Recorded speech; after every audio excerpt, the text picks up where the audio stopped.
Al aire, Leo. Muy buenas tardes a todos. Nuevamente les doy la bienvenida a esta nueva sesión de Citnova Talks.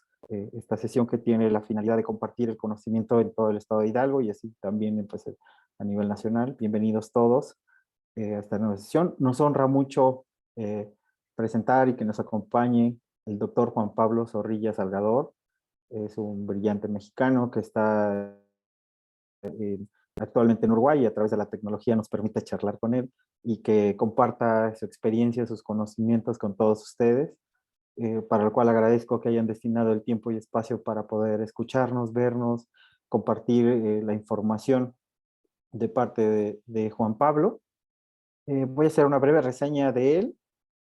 El doctor Juan Pablo Zorrilla Salgador es consultor en ciencia de datos y es experto en economía digital, del cual nos va a platicar el día de hoy en esta charla de Citnova Talks llamada Innovación basada en datos, retos y oportunidades en la economía digital. Y su semblanza, voy a leerla brevemente. Él es licenciado en economía por la Universidad Veracruzana, aquí en México. Es doctor en economía por la Universidad de La Laguna, en España, en el área de análisis económico y con especialidad en economía financiera. Actualmente finaliza una maestría en políticas públicas en la Universidad de la República, allá en Uruguay. Saludos a nuestros amigos uruguayos. Se ha desempeñado como docente e investigador en desarrollo empresarial, en finanzas, en análisis de datos e inteligencia de negocios aquí en México, en España y actualmente en Uruguay.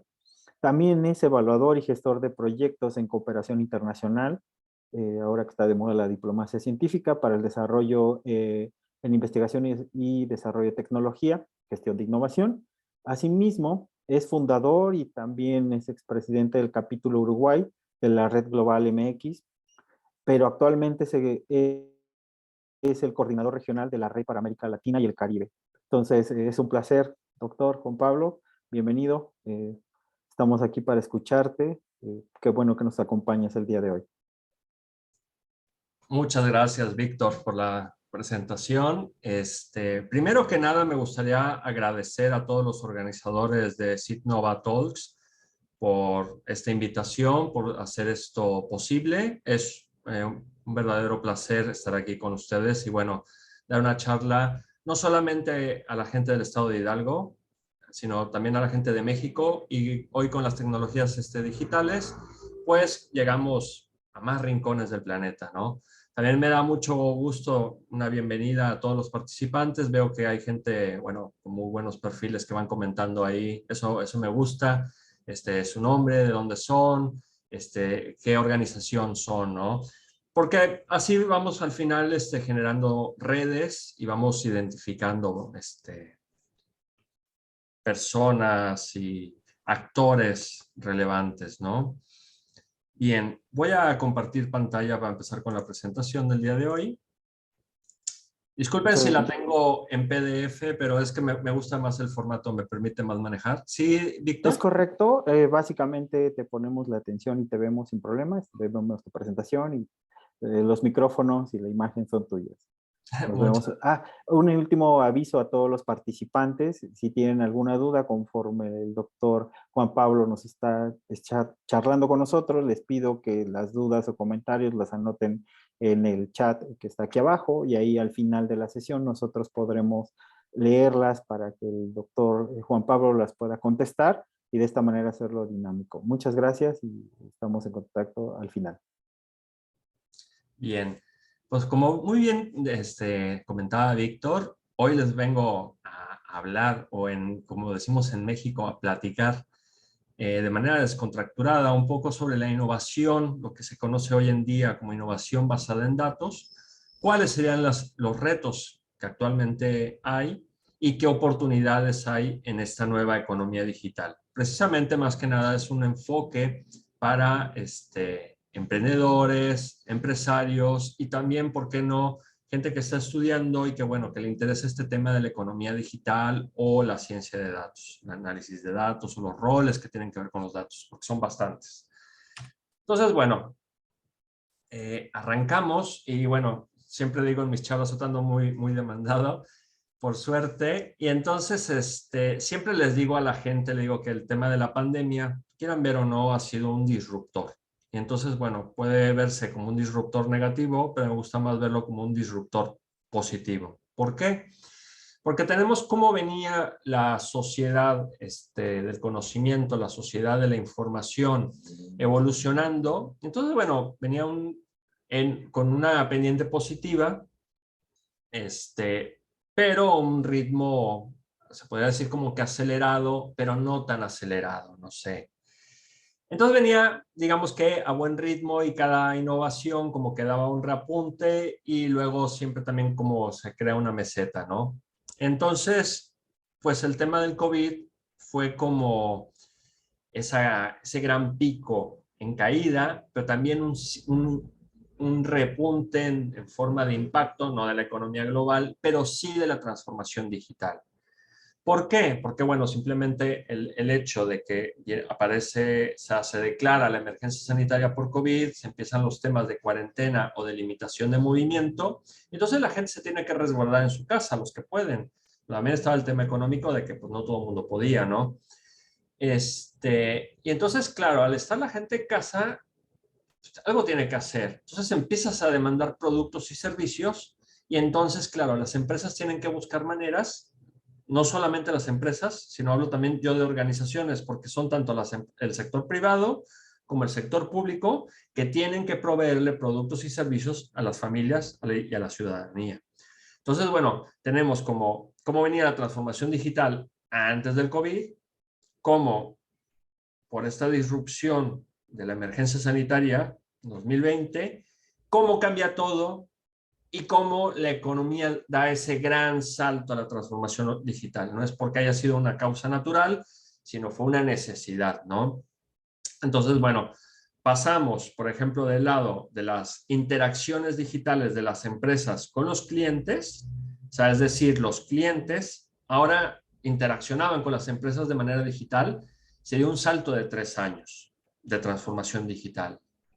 Y luego, por ejemplo, en el tema de que las empresas ofrecieran productos y servicios digitalizados de manera parcial o total, 7 años. O sea, dense cuenta que la transformación digital, el gran salto fue más de las empresas, del lado de la oferta, que de la demanda. La demanda, bueno, fue un pequeño salto. ¿Por qué? Porque cuesta.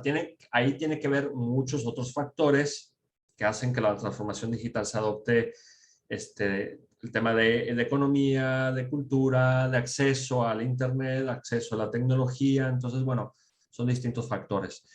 Y luego, otro dato que resulta muy llamativo es de que, bueno, de este salto en la oferta de productos y servicios por parte de las organizaciones, pues prácticamente el 45% fueron los servicios públicos. Entonces, claro, ahora sí la gran apuesta del GovTech viene a ser como real, ¿no? De que antes venía a su propio ritmo y sabemos que el gobierno muchas veces si uno no lo apura va tomándoselo con tranquilidad.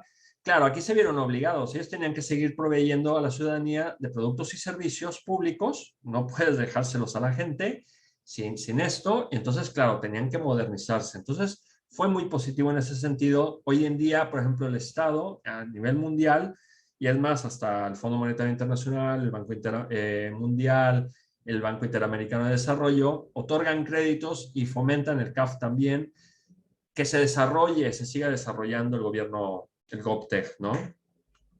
¿Por qué? Porque, bueno, se eficientiza mucho el servicio público así, se abaratan costos, trámites, sabemos que la burocracia puede ser horrible, ¿no?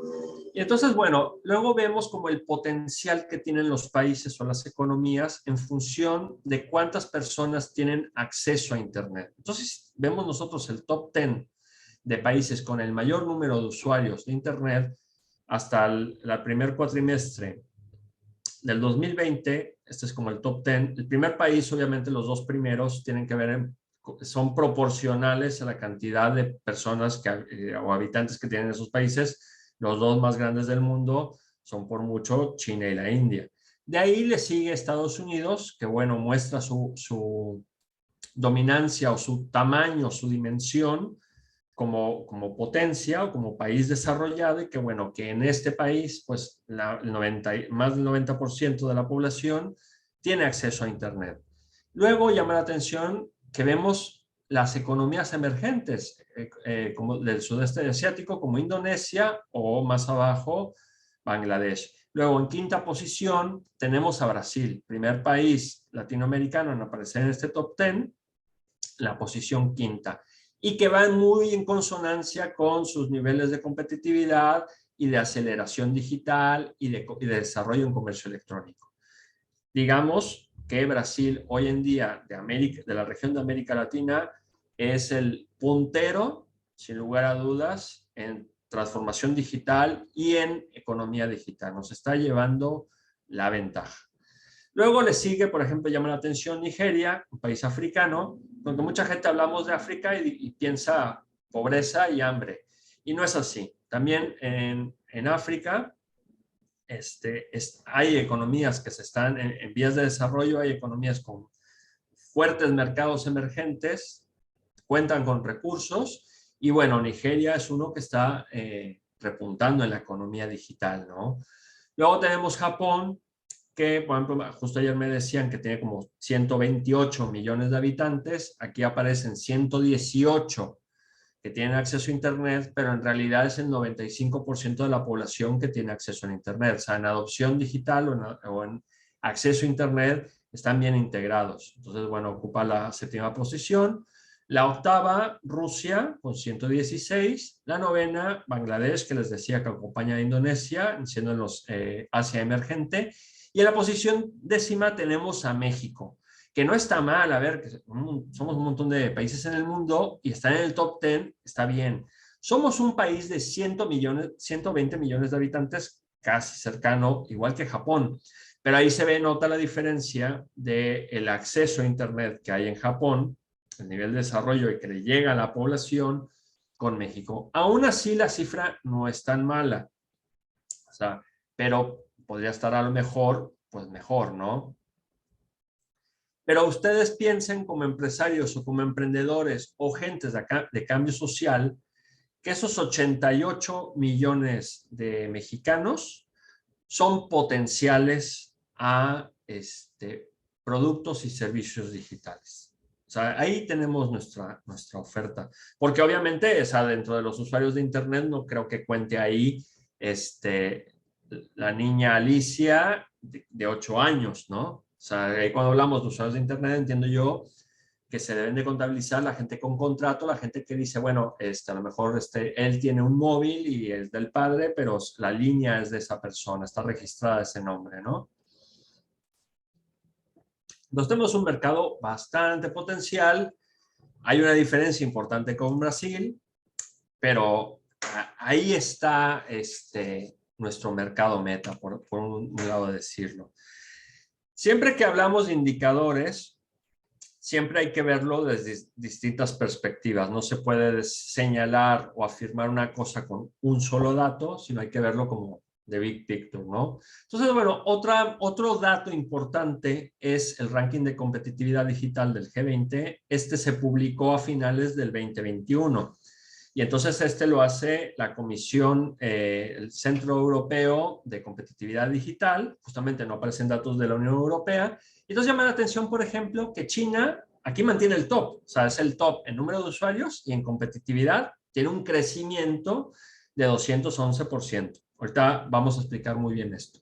Le sigue Arabia Saudita, que ha sido un país que ha intentado ir transformando su dependencia del petróleo e ir buscando entre energías renovables y tecnología digital. ¿Por qué? Porque ellos saben que no pueden vivir siempre del petróleo. O sea, tienen uno de los fondos más grandes del mundo y están buscando nuevas oportunidades para crecer y competir en el mundo, porque cuando se les acabe el petróleo, pues ellos saben que ya no va a haber esos recursos. Tienen que promover el cambio ahora, cosa que hicieron los países nórdicos, no es de que se hayan vuelto desarrollados en los últimos 10, 20 años. Son países que hicieron reformas estructurales muy importantes después de la Segunda Guerra Mundial, hace 50 años, 60 años, y claro, ahora vemos los frutos pues, de políticas progresivas, ¿no? Progresistas. Pero aquí llama la atención, por ejemplo, en tercera posición en ranking de competitividad digital, Brasil, seguido por Argentina. Entonces ahí es donde se ve la potencia, no del Mercosur, pero sí del Cono Sur en temas digitales. Entonces, muchas de las charlas le digo a la gente, le digo, claro, yo vivo en Uruguay y he visto cómo, aunque Uruguay es un país chiquito, se ha visto beneficiado de ese impacto, de ese hub o ese ecosistema que se está formando aquí en el Cono Sur. Si tienes dos gigantes a los lados, uno está en medio, algo pillas. Entonces se ha desarrollado muy bien. Entonces, bueno, Brasil y Argentina en ranking de competitividad digital están en el top. Luego le sigue, por ejemplo, llama la atención Turquía, vuelve a aparecer Indonesia, está haciendo bien su tarea. Ahí sigue Canadá, Italia, Francia no lo está haciendo mal.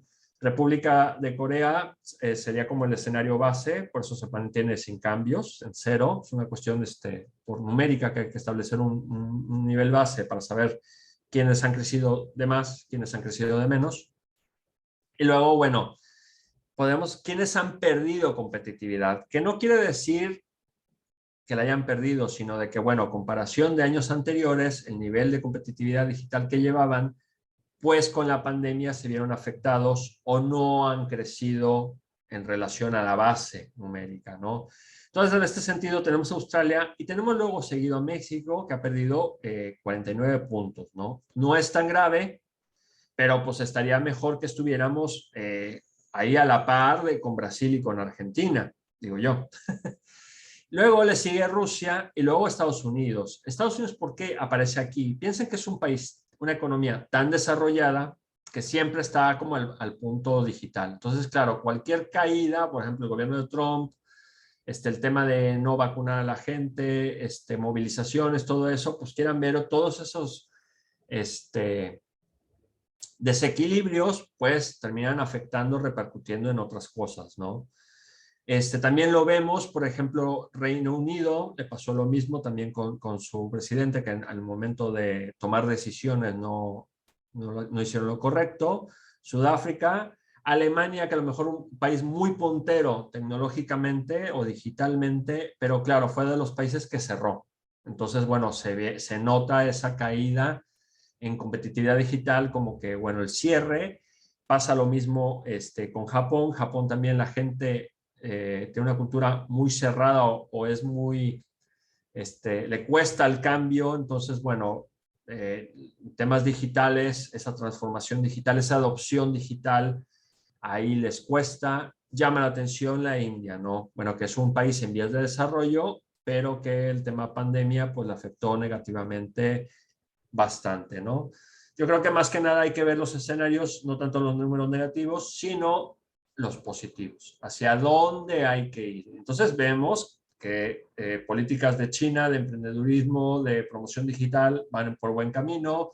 Arabia Saudí está cambiando su modelo y en el caso de México hay que mirar y competir con Brasil y Argentina. Piensen que en América Latina somos los tres países gigantes, México, Argentina y Brasil, y ya luego compiten países como Chile y Colombia que van moviéndose en cuestiones de economía, ¿no? Pero México tiene que estar ahí. El chiste es de que no nos podemos quedar atrás, es a lo que voy. Entonces, bueno, antes de seguir, de continuar con la siguiente diapositiva, hasta este punto, entonces, es cuando yo les empiezo a hablar de hacia dónde va la innovación. Entonces, la innovación va a estar impulsada por los datos y va a constituir el pilar fundamental de las fuentes de crecimiento del siglo XXI. Fíjense ahí. Entonces, claro, toda esta confluencia de distintas tendencias, entre ellas la creciente migración de las actividades socioeconómicas hacia el Internet o hacia el mundo digital, hacia la economía digital, la disminución de los costes de recogida, almacenamiento y tratamiento de los datos. Esto es fundamental, son factores, son costos. Facilita que las empresas o la gente empiece a trabajar con los datos. Entonces dan lugar a una generación y un uso de enormes volúmenes de datos, lo que se conoce comúnmente como el Big Data. Estos grandes conjuntos de datos se están convirtiendo indudablemente en un activo fundamental de la economía, fomentando nuevas industrias, procesos y productos y creando importantes ventajas competitivas. Por ejemplo, bueno, en el caso de las empresas, la explotación de los datos promete crear valor en diversas operaciones, desde la optimización de las cadenas de valor en la fabricación y los servicios globales hasta el uso más eficiente, por ejemplo, de la mano de obra y las relaciones personalizadas con los clientes. La adopción de tecnologías de red inteligente está generando grandes volúmenes de datos sobre patrones de consumo de energía, de recursos, que pueden aprovecharse para mejorar la eficiencia energética y de recursos. Temas fundamentales de sostenibilidad y sustentabilidad hoy en día, y que va en consonancia con la agenda económica de todos los países. El sector público es también un importante usuario de datos, como les decía yo cuando se hablaba de ese 45%, ese impulso del GovTech, pero también una fuente clave de los mismos. ¿Por qué? Porque, bueno, este mayor acceso a la información del sector público y un uso más eficaz de estos datos nos ayuda a generar beneficios a toda la economía. Unos datos abiertos en pro del desarrollo económico, ¿no? Entonces, bueno, vamos a entrar con el tema de qué es un dato. Un dato es una información sobre algo concreto que permite su conocimiento exacto o sirve para deducir las consecuencias derivadas de un hecho.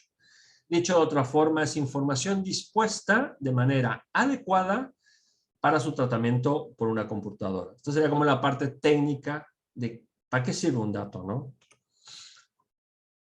Entonces, claro, yo les hablaba de esto del Big Data. El Big Data, como su nombre lo dice en español, gran volumen de datos, se caracteriza por eso, un gran volumen de datos, que se acceda a esa cantidad de información a gran velocidad, cosa que nos permiten las herramientas de hoy en día y que antes era bastante complicado, no era tan fácil, bastante impensable para un usuario común, ¿no? Luego la variedad de los datos. Antes, por ejemplo, bueno, era una base de datos, podríamos hablar, por ese ejemplo más tradicional, un Excel, que incluye celdas y, bueno, está limitado, ¿no? Y ahora ya no, o sea, ya no se guardan en almacenes de datos, data warehouse, donde son datos en su mayoría estructurados, ya tenemos datos no estructurados, y ahora se llaman data lakes, que son como lagos de datos donde se sumerge la inteligencia artificial o el algoritmo y va aprendiendo de todos estos datos no estructurados que pueden ser archivos de sonido, fotografías,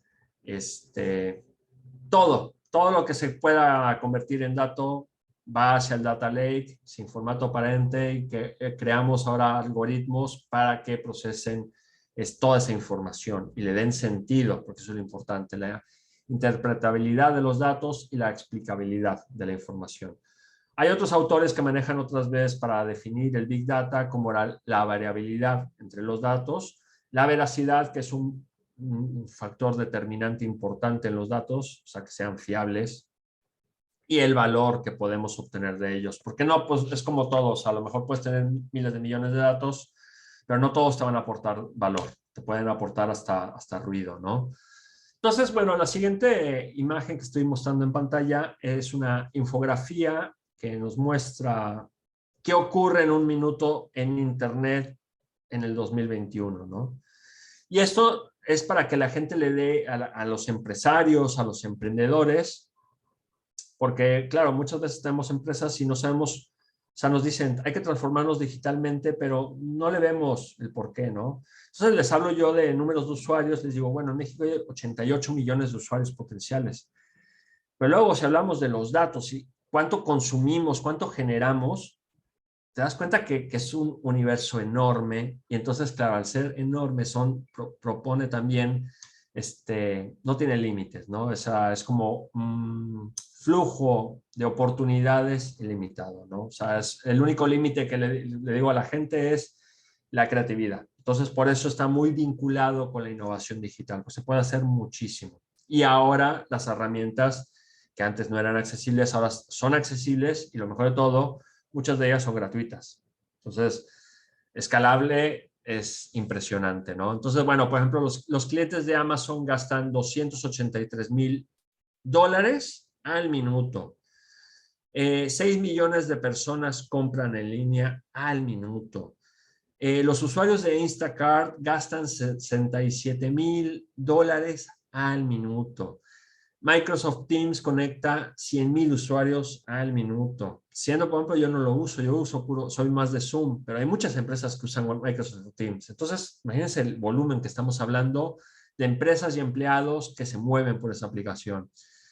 Cosas de las más impresionantes que hay en Internet en esta era de la información ha sido YouTube, de Google, que transmite en un minuto 694,000 vídeos. O sea, las reproducciones es el horror de Internet. Facebook Live recibe 44 millones de visitas. Los usuarios de Instagram comparten 65,000 fotos al minuto. Los usuarios de TikTok, una de las aplicaciones que ha sido súper novedosa y tiene un algoritmo que hasta en Estados Unidos lo querían comprar, la gente lo ve 167 millones de vídeos al minuto. O sea, hay que prestarle atención a los datos, ¿no? Entonces luego tenemos esta imagen que también es una imagen que si puede me acompaña siempre en mis presentaciones porque le he llamado yo la escalera hacia el impacto. Y entonces lo que nos muestra es los niveles de datos que nos podemos encontrar en las empresas. Entonces tenemos 5 niveles o 5 escalones. Primer escalón, no hay datos, o los datos son súper pobres que no se puede hacer nada con ellos. Segundo escalón, tenemos pues, buenos datos, pero no son tan fáciles de analizar o de acceder a ellos, y por lo tanto no podemos sacarles valor a esos datos. Luego tenemos un tercer nivel que digamos que es como el nivel de datos duros, donde están disponibles, son accesibles y entonces nosotros los científicos de datos o los analistas de datos podemos manipularlos para darle a los tomadores de decisiones pues insights o highlights para tomar decisiones, ¿no? Decisiones basadas en la evidencia, decisiones basadas en los datos, ¿no? No es lo mismo como decir, mañana va a llover, que bueno, hay un modelo y con 95% de probabilidad te dice que va a llover a tal hora, tantos mililitros, que siempre se equivocan los modelos, ¿no? Los pronósticos de tiempo son modelos súper complejos, la gente piensa que calcular el tiempo es la cosa más sencilla del mundo y no, es de las cosas más complicadas de calcular en el mundo, ¿no? Luego tenemos el nivel 4, la analítica avanzada, que bueno, no es tan accesible, es más como de grandes centros de datos. Por ejemplo, hay una planta en la India que hace acero, es de Tata, un gigante de consultoría, y claro, la planta la hizo totalmente de analítica avanzada, ¿no? Entonces, bueno, esa es como, pero también la analítica avanzada se puede implementar mucho en las plantas, porque va analizando los datos a tiempo real, ¿no? Y bueno, ya el nivel 5, por eso tiene como el cohete de despegamos, es generar predicciones totalmente fiables, ¿no? Y las recomendaciones de eventos, respuestas a través de datas y analytics. ¿Qué casos son estos? Bueno, por ejemplo, cuando el algoritmo de Netflix o el de Spotify, que en sus sistemas de recomendaciones, pues son bastante buenos, o sea, que casi nunca se equivocan. Entonces, bueno, la innovación digital va por ahí. Claro, cuando hablamos antes de la transformación digital, pues podría yo decirles que las pequeñas empresas se encuentran en Pure Data. Las medianas, dependiendo de cómo sean, se pueden mover en el nivel 2 o 3, porque aunque parece increíble, hay empresas de 500 empleados que están en el nivel 2. Súper crítico, pero pasa en la vida real, ¿no? Y claro, las grandes empresas se mueven en los niveles 3 y 4, son cuando están escalando y van creciendo. Y claro, las empresas 5 ya son estos famosos unicornios o big techs, empresas que destacan por muchísimo, ¿no? ¿Por qué? Porque le han sacado todo el provecho a los datos y, bueno, se vuelven pioneras, obtienen esa ventaja competitiva en su sector y entonces, bueno, se nota una diferencia. Entonces, claro, en el panorama de la transformación digital o de la innovación digital, la idea es que, no les voy a decir que las micros, pero sí que las pequeñas empresas a lo mejor se estén moviendo entre los buenos datos y unos datos duros, por lo menos que seguramente las medianas se muevan en el nivel 3 y por qué no llegar al cuarto, y las grandes que todas lleguen al nivel 5. Esa es la escalabilidad y esas son las oportunidades que genera la innovación digital y la transformación digital porque van de la mano. Luego había un estudio, que esto se hizo en Australia, pero me gusta, como matemático, economista o estadista, siempre hay unas proporciones que más o menos se mantienen las tendencias iguales, ¿no? Yo creo, lo muestro como un ejemplo porque creo que más o menos el nivel de respuesta en los países será más o menos similar. Entonces, cuando les preguntaban a las empresas allá, a las organizaciones, cómo se sentían al momento de obtener valor de los datos, solamente el 7% se sentían decir que eran muy eficaces en Australia. Casi el 50% declaraba que neutrales a indiferentes o ineficaces, no se veía, no sabían ni cómo se come eso. Y claro, luego si le preguntan a la empresa, oye, ¿te miras tú en un futuro sacándole valor a los datos y todo? Entonces ahí había muchas empresas que decían, las organizaciones, 72% decían, mira, sí me gustaría, me voy a plantearlo como un reto a unos años, ¿no? Entonces, bueno, yo creo que esos son los datos que hay que ver. Y entonces, claro, si usted, lo que trato yo de comunicar con estas charlas es de que, bueno, que las empresas, las organizaciones, más que nada, no sean neutrales o ineficientes, sino que a través de estas charlas, información divulgativas o de difusión, empiecen a plantearse retos y que, bueno, en unos años, no pueden esperarse 5 o 10 años porque el mundo cambia enormemente y más con el tema digital que va a una velocidad acelerada, tienen que plantearse el ser y el decir, somos empresas muy eficientes. Bien, luego, en octubre del 2021, el MIT, que todo el mundo conoce, bueno, la mayoría sabe que es el MIT, el Massachusetts Institute of Technology, puntero, un referente de tecnología de Estados Unidos, hace una encuesta a las empresas y entonces les dice a las empresas que ya están implementando la economía digital, ¿no? O sea, es decir, la economía basada en los datos, sacarle provecho, valor a los datos del Big Data. Entonces les decían, bueno, ¿ustedes qué creen? ¿Cuáles han sido los beneficios de la economía de los datos, ¿no? Que era mucho lo que les decía yo antes de mostrar la diapositiva del Big Data, que era en relación a esto. El 66% dice que mejoró la colaboración entre sus socios y los vendedores por los canales digitales. El 53% creó nuevos modelos de negocio, eso es muy importante.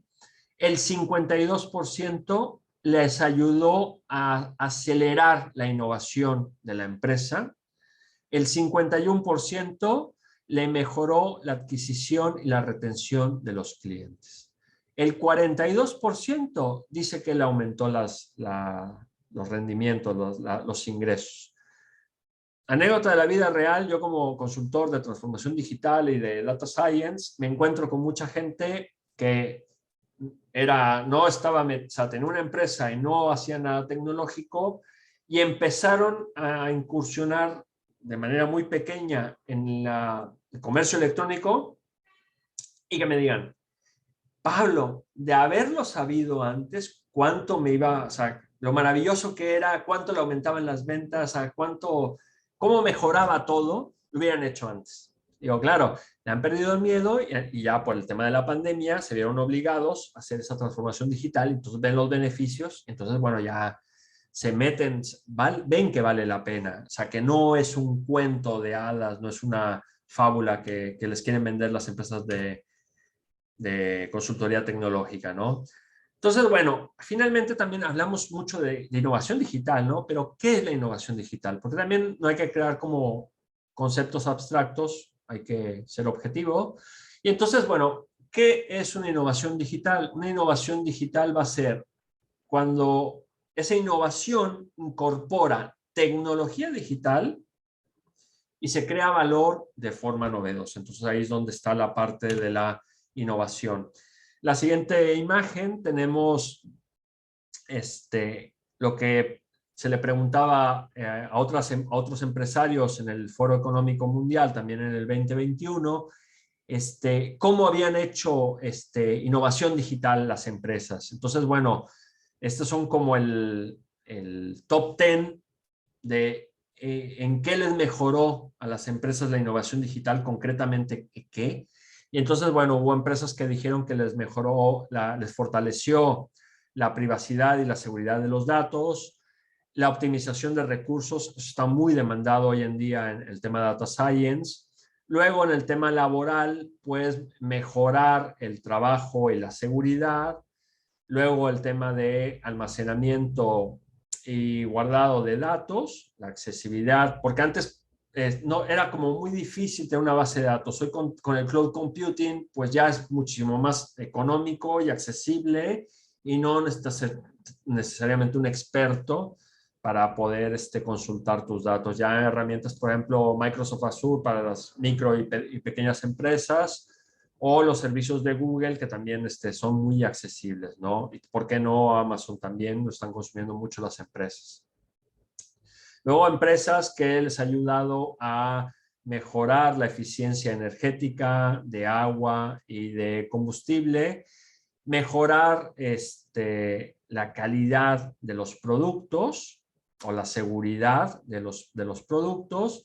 Luego también esto del teletrabajo, bueno, les ha venido muy bien a muchas empresas, optimización de procesos, luego las plantas o industriales, pues que les ayude a reducir las emisiones de carbono.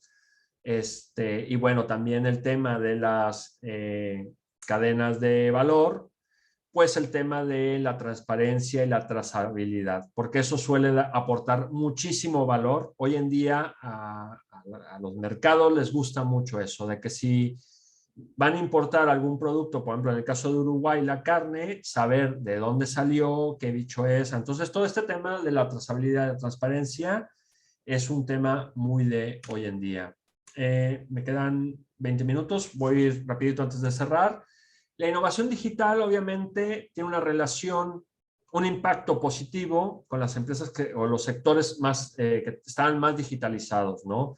Entonces, claro, aquí va muy, el que iba, digamos, como en primer lugar es el tema de la banca, muy relacionado con el tema de la fintech. Entonces, bueno, la banca, el tema de la innovación digital es una tarea pendiente, pero es el que más le está metiendo, y un sector que ya estaba bastante digitalizado era el entretenimiento, Netflix, Disney Plus, HBO One. Entonces, todos los sectores, los demás sectores, ahí van, pero les hace falta mucho, ¿no? Entonces, bueno, tenemos luego, las empresas también tienen dos maneras de innovar con datos. Hacia adentro, contratando científicos de datos y hacen ciencia de datos dentro de la empresa, o hacia afuera, cosa que hacen, por ejemplo, Netflix o muchas empresas crean hackatones o patrocinan hackatones para que gente de afuera les dan un cierto algoritmo o la apertura de los datos de la empresa, como en plan concurso, y entonces te doy un premio. Pero la gente que concursa, al resolver el reto, resuelve un problema de innovación de la empresa. Entonces, bueno, eso es lo que hoy en día se llama el Open Data o innovación abierta, y que también está muy relacionado con el espíritu también del tema de el tema GovTech o gobierno electrónico. El futuro de la economía digital, bueno, digamos que hay como tres líneas. Aquí hay una cita que me encanta. El futuro de la economía digital va a estar construida en la nube, alimentada por los datos e impulsada por la inteligencia artificial. Concretamente, el futuro de los servicios y el e-commerce va a estar regido o liderado por la inteligencia artificial. El futuro de las operaciones y el trabajo a través del cloud computing o a trabajar a través de la nube. Y luego, el futuro del consumidor y de cómo vivimos, va a venir una transformación digital. Ahí viene el siguiente salto que nos va a cambiar, bueno, eso se espera, que nos vaya a cambiar, va a ser el tema del 5G. Piensen que ahora estamos con el 4G, cuando venga el 5G va a ser como un impacto que va a traer muchas innovaciones. Sin embargo, todo no son, no todo es color de rosa, pues también obviamente existen riesgos de concentración en los mercados de datos, hablando en términos económicos. Y bueno, pues también existe mayor riesgo de prácticas anticompetitivas, que suele pasarle mucho a Google, que trae muchos problemas con la Unión Europea, Facebook. Luego, riesgo de recopilación excesiva de los datos. Google, volvemos con Google y Facebook, tiene muchos problemas. Luego, cuando creamos herramientas de inteligencia artificial, pues bueno, siempre está el tema de la discriminación y el sesgo, que como seres humanos tenemos sesgos cognitivos y luego también se los pasamos a la inteligencia artificial porque aprende del ser humano, entonces nos aprende las cosas malas también. Y a su vez la inteligencia artificial tiene como esta caja negra, aquello que no vemos, y que saca unas conclusiones que no sabemos en realidad cómo llegaron a ellas, ¿no? Entonces, bueno, son como esos retos que siempre están en el tema del data science. Y finalmente, claro, la innovación digital que no llegue porque se concentra tanto el mercado o no se desarrolla tanto, y entonces como que se contamina este ecosistema y no vemos ni el bienestar económico ni la innovación digital. Entonces, bueno, son el lado negativo de las cosas. Y bueno, me gustaría cerrar porque, claro, hablar yo de innovación digital, pues también es hablar de decirle no solo a los empresarios y emprendedores, sino también a los actores del sector público, pues de que, bueno, ¿qué instrumentos se pueden utilizar en el tema de las políticas de transformación digital en las empresas? Entonces tenemos 5 pilares o 5 instrumentos que hay que fomentar. Sin duda, uno está las estrategias, agendas y planes nacionales. México ha ido trabajando ahí. Luego el tema 2, ayudas a la investigación, al desarrollo y a la innovación empresarial. Eso siempre asuma. Crear redes y plataformas de colaboración. También eso es muy bueno. Servicios de extensión tecnológica y asesoramiento empresarial. Aquí las universidades juegan un papel fundamental.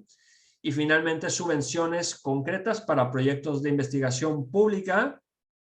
Y esto tiene que ver mucho con las agencias de innovación que también dirijan fondos para este tipo de subvenciones. Entonces, bueno, yo hasta aquí. Muchísimas gracias a todos. Ahí les dejo mi Twitter y también mi blog, pues para que lo visiten, y si les gustan estos temas de los que les he hablado hoy, pues ahí, bueno, posteo muchas de estas cosas. Muchas gracias, doctor. Te agradezco mucho. Deja poner cámara. Creo que ha sido también muy esclarecedor de parte de la información de tu experiencia, sobre todo en este tema de economía digital. Mientras pediría a los asistentes si tienen alguna duda o comentario, los podemos aquí leer en el chat. Y mientras yo estaba escuchándote y de tu experiencia que has visto sobre todo en Latinoamérica, sobre todo en la economía que es Uruguay, ¿qué podríamos aprender de ellos para sumarnos a la economía digital comparativamente? Bueno, aquí en Uruguay yo creo que sí ha sido muy notable el apoyo y las políticas gubernamentales, sin lugar a duda. O sea, esta explosión del ecosistema digital no llegó solo.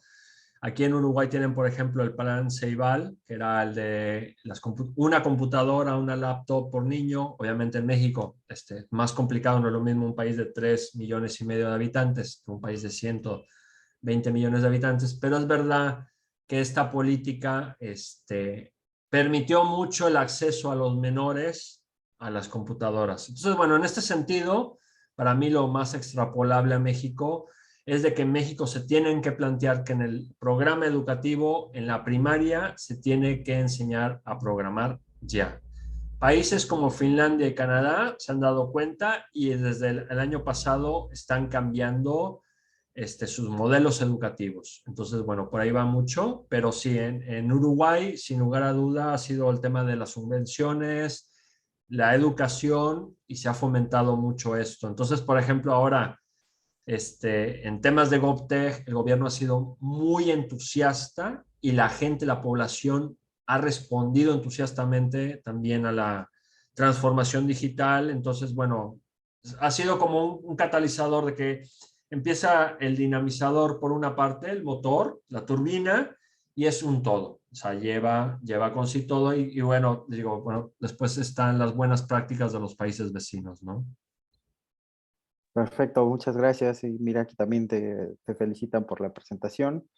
Obviamente tenemos personal de las universidades, estudiantes, investigadores de la Sierra Hidalguense, de la Tecnológica de Tula-Tepeji, Unidad Chapulhuacán, del Centro de Investigación en Alimentación y Desarrollo, Unidad Regional Hidalgo, el doctor Yaskin Coronado, un saludo. Eh, También tenemos de Universidad de Tula-Tepeji. Asimismo, te felicitan por la presentación. La Universidad Tecnológica del Valle de Tizayuca también participan con nosotros. Y pues también nos han hecho aquí algunas preguntas, además de que te felicitan y por el tema tan interesante.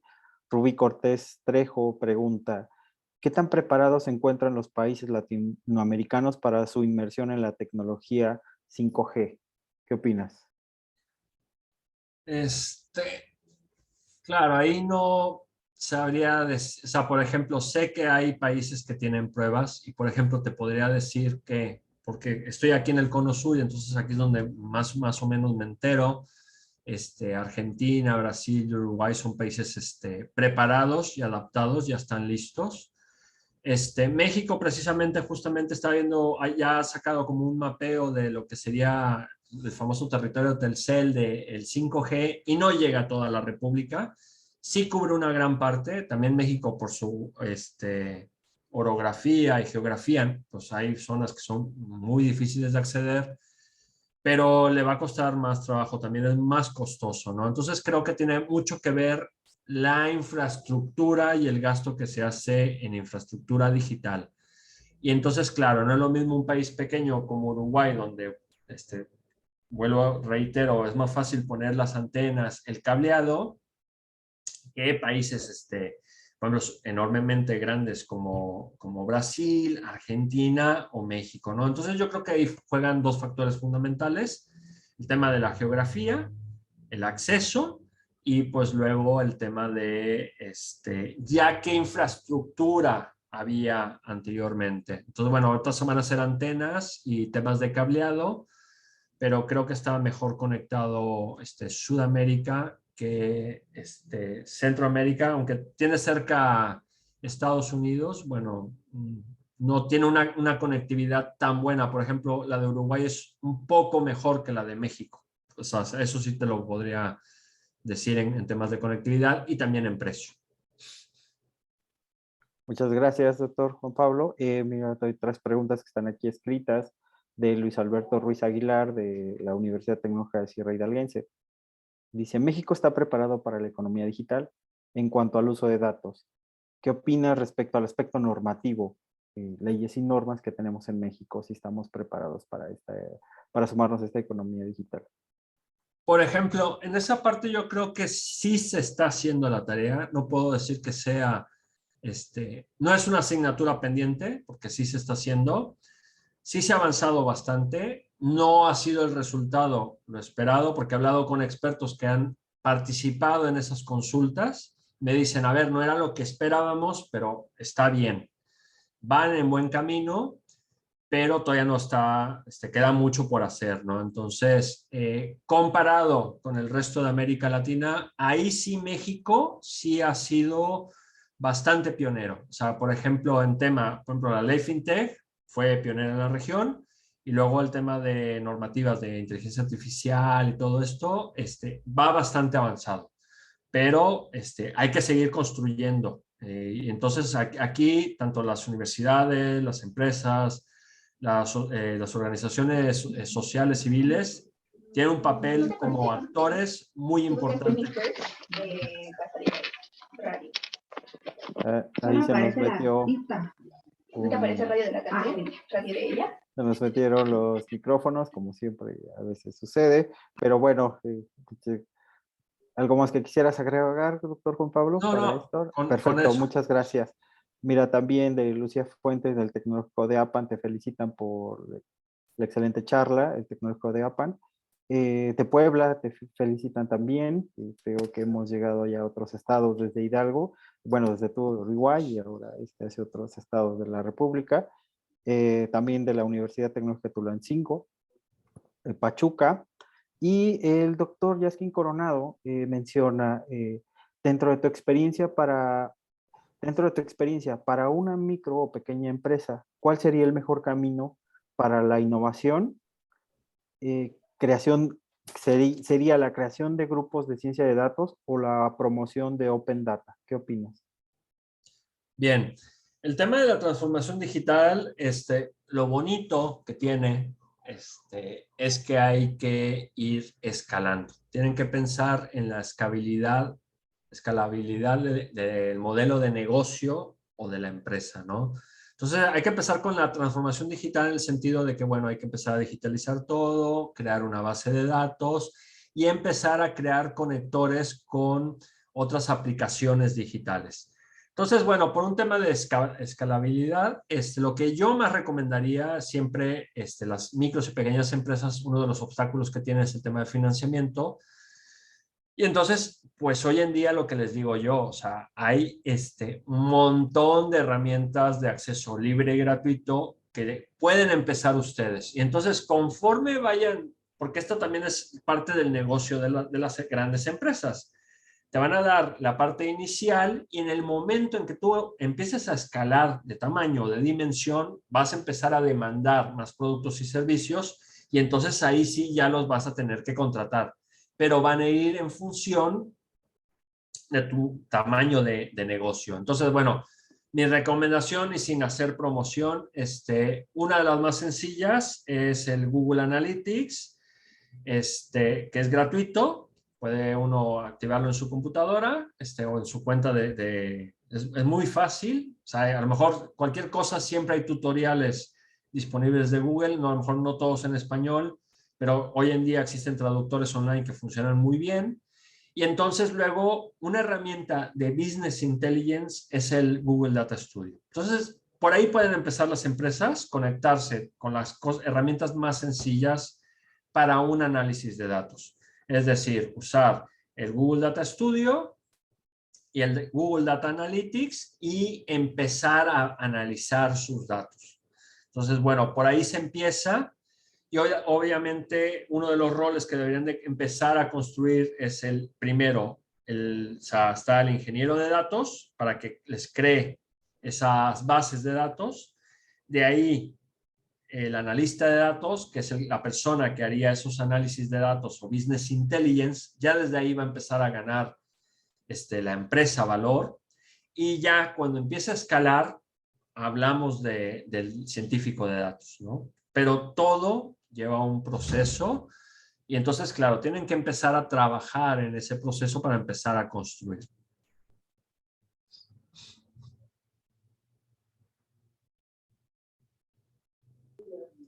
Muchas gracias, doctor Juan Pablo, nuevamente de la Universidad Politécnica Metropolitana de Hidalgo. Te felicitan, la maestra Mariana Durán Rocha. Asimismo, hacen otra pregunta. ¿Cuál es la infraestructura que debería tener México para tener esta transformación digital? Sé que tiene que ver con inversiones, pero ¿cuál sería desde tu perspectiva estos pasos que deberían seguir los gobiernos para promover la transformación digital? Bueno, como ponía ahí, los 5 instrumentos tienen que manejarse esos. Sin el apoyo del gobierno o el incentivo o políticas, tienen que crearse políticas orientadas al fomento en general del I+D. Y bueno, dentro de esas pautas, los mismos gobiernos deben de tener como una línea donde dicen, bueno, una de todas las líneas de innovación tiene que ser la innovación digital. Obviamente no es mi sugerencia ni mi recomendación que la política del gobierno se centre toda el tema de de desarrollo de industrias o de política industrial o de innovación a la innovación digital. O sea, se tiene que enfocar a todo y un apartado muy importante tiene que ser la innovación digital. En consonancia, América Latina va muy atrás en este tema. La CEPAL ya lo ha anunciado, o sea, ya lo ha dicho, ha empezado, ha arrancado este año, diciéndole, señores, tienen que mirar hacia la innovación digital. Hay fondos disponibles para promover este tipo de políticas. Y entonces, bueno, ahora lo que falta son expertos que ayuden a diseñar estas políticas y que sean efectivas, porque después también hay que evaluarlas de que realmente están bien encaminadas y están teniendo el impacto esperado, ¿no? Pero sí, totalmente se tienen que generar, crear políticas específicas y muy bien diseñadas que generen impacto para que las empresas vayan haciendo innovación digital y no caigamos en ese riesgo último que hablaba yo, como que ni vemos el bienestar económico ni vemos la innovación digital, ¿no? Entonces, no caer ahí. O sea, está ese riesgo, pero no caer ahí. Muchas gracias, Juan Pablo. Por último, escuchaba estas recomendaciones y como tenemos también gran público de universidades, muchas de ellas tienen las carreras de tecnologías de información, desarrollo de software. eh, ¿Qué debería estar haciendo los profesores, investigadores, para que sus alumnos puedan sumarse a esta economía digital desde tu perspectiva? Y con esto Ok. cerramos. Sí, ahora tienen que cambiarse, bueno, por ejemplo, de las cosas que pasó mucho aquí en Uruguay es con lo del tema de la pandemia, o sea, y en el mundo, por ejemplo, la carrera, el rol del profesional de analista de datos creció casi el 70%, la demanda, y suele estar bien pagado. Y las universidades, pues como empresas también, son organizaciones, aunque sean educativas, pues tienen que satisfacer una demanda. Y a mí me han dicho ya hasta las universidades públicas, me dicen, oye, Pablo, pues nos da pena, pero pues, los estudiantes nos están pidiendo esto y los directores, los decanos no están sabiendo cómo responder a la demanda de los estudiantes. Hay un hype en el sentido de que hay una emoción, un entusiasmo por estos temas, pero es real. O sea, no es, quiero pensar que no es una burbuja tecnológica. Y entonces esta innovación, esta faceta es real. Y entonces, claro, así como les hablaba a países, si países como Canadá y Finlandia han metido la programación en la primaria, las universidades tienen que implementar modelos educativos adaptados al análisis de datos y a la ciencia de datos. Entonces, ¿qué es lo que tienen que implementar? Bueno, tienen que implementar cursos de SQL para poder descargar los datos, cursos de ingeniería de datos, esto ya creo que muchas universidades tecnológicas lo tenían, pero luego también enseñar mucho Python, o por ejemplo las universidades que trabajan en el área económico-administrativo, al menos estar enseñando R, el lenguaje de programación R, y luego también hay que implementar en las escuelas de negocios, pues que se empiecen a enseñar todas estas herramientas de Business Intelligence, como el Data Studio, el Power BI, el Tableau. Entonces, el core o la parte más fuerte prácticamente se está moviendo por Python y esto es lo que va a abrir las puertas al aprendizaje automático, al deep learning, al computer vision y en sí a todas las herramientas de inteligencia artificial. Perfecto, muchas gracias. La verdad, muy, muy claro todo. Te felicito nuevamente por tu ponencia. Y agradecemos a todos los participantes en esta sesión de Citnova Talks. También, Juan Pablo, muchas gracias por compartir con nosotros. Saludos hasta Uruguay. Y a todos los asistentes, pues también con esto concluimos. No sin antes invitarlos a la próxima sesión, que es el próximo miércoles, que estará Gerardo Moreno González, que él va a hablar del mágico arte de la consultoría, que precisamente van de la mano y toda la información ayuda a tomar decisiones estratégicas y pues obviamente la ciencia de datos pues mucho más. Juan Pablo, muchas gracias por la atención, por tu tiempo y a todos que tengan una excelente tarde. Muchas gracias, Víctor, y a la gente de Sitnova por esto, y a todos los participantes, pues muchísimas gracias. Hasta luego. Chao, chao. Hasta luego.